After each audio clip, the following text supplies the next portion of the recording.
જૂનાગઢના વિસાવદરના રૂપાવટી ગામમાં સવા વર્ષ પહેલા ગુમ થયેલી પરિણીતાનો કેસ ક્રાઇમ બ્રાન્ચે ઉકેલ્યો છે.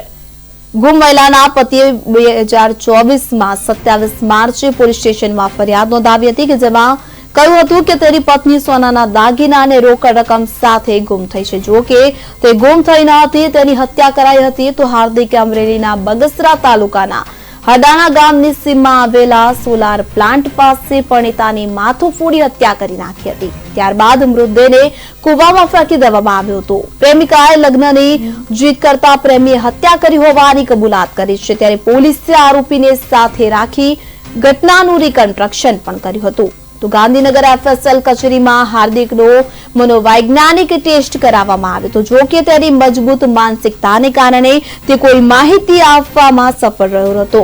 ક્રાઇમ બ્રાન્ચે તપાસ હાથ ધરી હતી. તો આ કેસમાં ક્રાઇમ બ્રાન્ચના પોલીસ સ્ટાફ વિજય બડવા, સામંત બારૈયા, યશપાલસિંહ જાડેજા અને દિવેશ ડાભીની ટીમે મહત્વપૂર્ણ ભૂમિકા ભજવી હતી.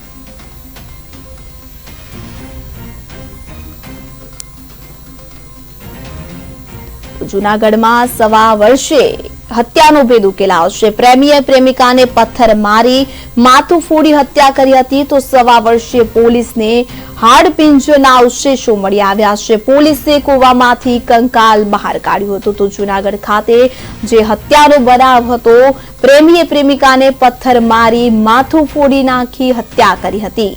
તો સવા વર્ષે હત્યાનો ભેદ ઉકેલાયો.